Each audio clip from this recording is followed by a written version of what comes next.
Today, I'm taking a ride on Latvia's express train, dating back to the Soviet era. Come on board with me as I show you what it's like to ride an old diesel train through this European country. We'll be looking at the strange interior and diving into the history of Latvia's expansive train manufacturing industry. All as we head down to the capital city, Riga. Join me as I show you what it's like to ride on Latvia's DR1. Hello and welcome back to another video. Today I'm here in Valga, Estonia, and I'm going to be travelling on board Latvian Railways down to Riga. I'll be travelling on board one of the national operators' ex-Soviet trains, so it's going to be an interesting journey. Let's go! Our journey through Latvia today starts in the neighbouring country of Estonia, at the fantastic station in Valga. A station on this site first opened in 1887, but the present building was constructed in 1949, likely by German prisoners of war. I have to say, this station building looks amazing. If you didn't know any better, you'd think it was a church or something. Outside the station front, you'll see occasional minibuses departing for various small towns and villages around the border area. Anyway, let's head inside. The station's interior is just as grand as its exterior, and be sure to look up at the beautiful ceiling. The floor features an 8-pointed star pattern.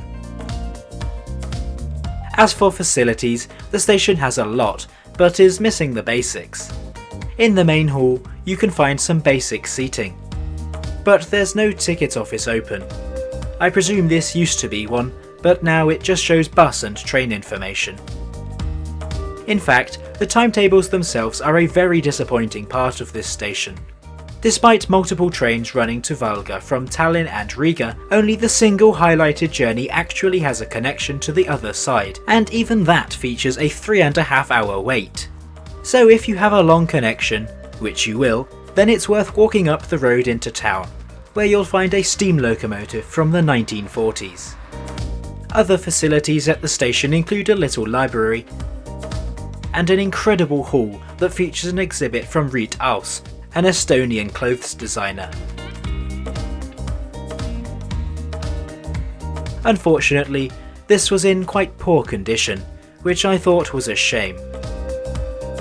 Time to head to the platform. Valga station has just 2 platforms, but this is more than enough. All journeys within Estonia are entirely step-free, thanks to ramps and low-floor trains. Let's head over to my train, which is already waiting in the platforms.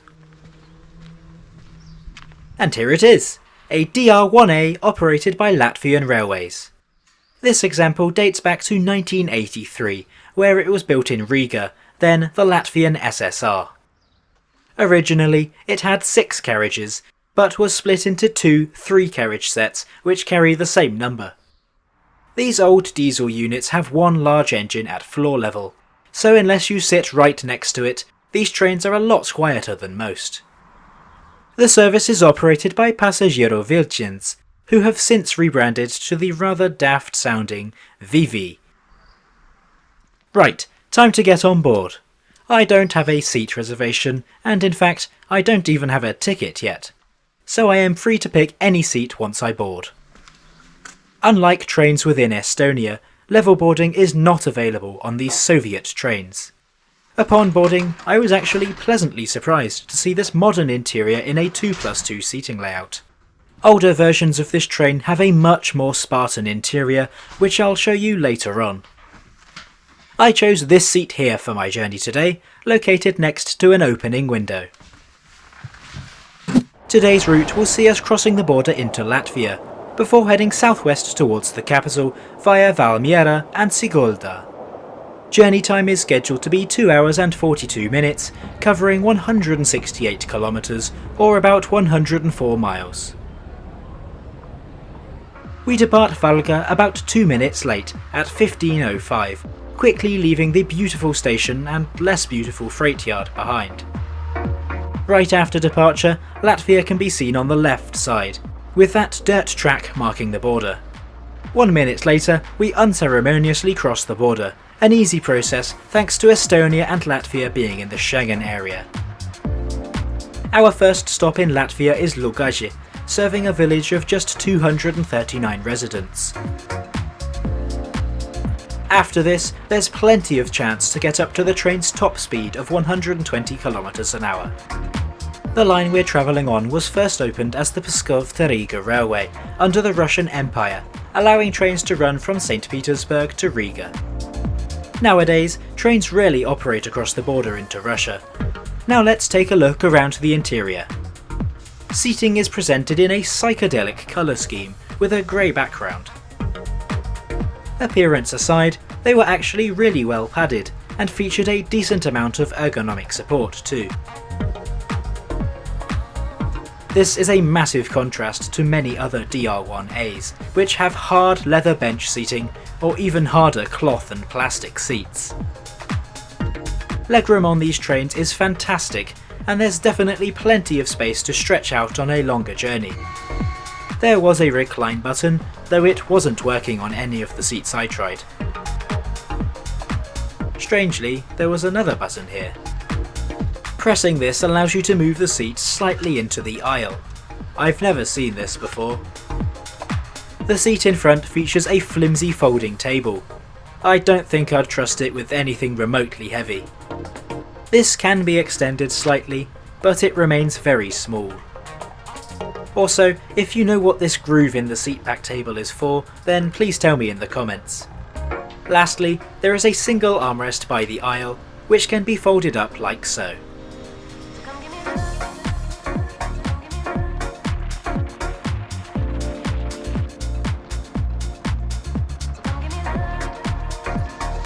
This stop is Valmiera, one of Latvia's smallest cities with a population of around 22,000. Now let's look at the history of this train. The design of the DR1 goes back to the 1960s, when the RVR sought to produce a diesel companion to their mass-produced and very successful ER1 electric unit. Over the years, hundreds of these trains were built, exported to many other parts of the Soviet Union. A few even made it across the Atlantic to Cuba. After many modernisations, these were still being frequently produced as recently as 2008 in modern-day Latvia. But sadly, in 2017, the Riga-based factory shut down due to a lack of orders.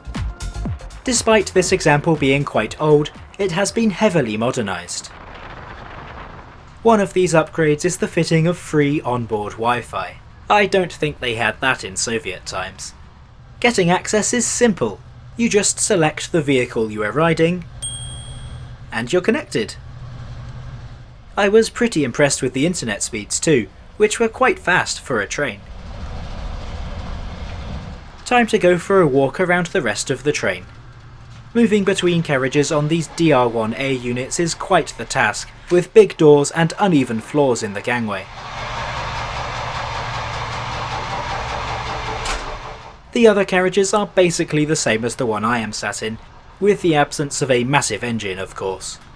There is no buffet car or first class on this unit, despite the journey length of nearly 3 hours. At one end of the train, you can find some bike storage. Bikes can be transported upon purchasing a special ticket, priced at a third of the cost of a regular adult fare. The other end of the train features the unit's only toilet, tucked away next to the engine room. Due to the toilet flushing directly onto the track, it is not permitted to be used in densely populated areas around Riga. This was pretty basic, but overall was kept clean. Also, the soap dispenser was well stocked and working fine, while the tap seemed impossible to use without getting water absolutely everywhere. No hand dryer was provided, but you could use the breeze from the opening window to dry yourself off instead. As for luggage storage, you can use the large overhead luggage racks, as shown here. And between windows, there are a few coat hooks. Back outside, we continue to call at many towns and villages on the way to Riga. This beautiful building is the station of Cēsis, around the halfway mark of our trip.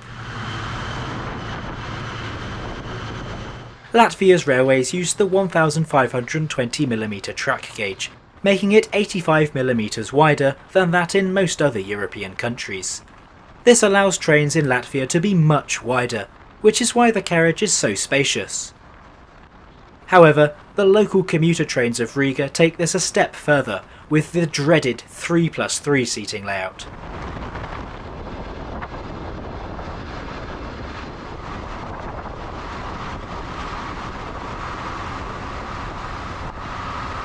As we get closer to the capital, you may notice poles beside the track. This is part of Latvia's pledge to heavily modernise the railway, and soon this line will be electrified. By 2035, it is expected that all routes in Latvia will be electrified, and capable of handling 160 km/h traffic. As we are now meeting with the electrified Riga commuter lines, it's time to look at how much this journey costs. I bought my ticket on board from the conductor. This cost me €5.80, and I think that is an excellent deal for a fairly long journey across Latvia.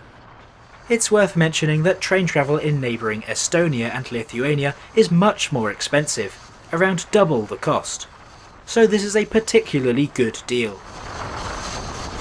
The tracks around us get busier as we approach Riga, our train arriving into the city in the middle of the commuter rush. Most of these trains are 4-car ER2 electric units, which were also built here in Riga. As we approach Rīga-Pasažieru, a massive construction site can be seen next to the tracks. This is part of Rail Baltica, which in a few years will connect Warsaw in Poland with the 3 Baltic capitals, Vilnius, Riga and Tallinn.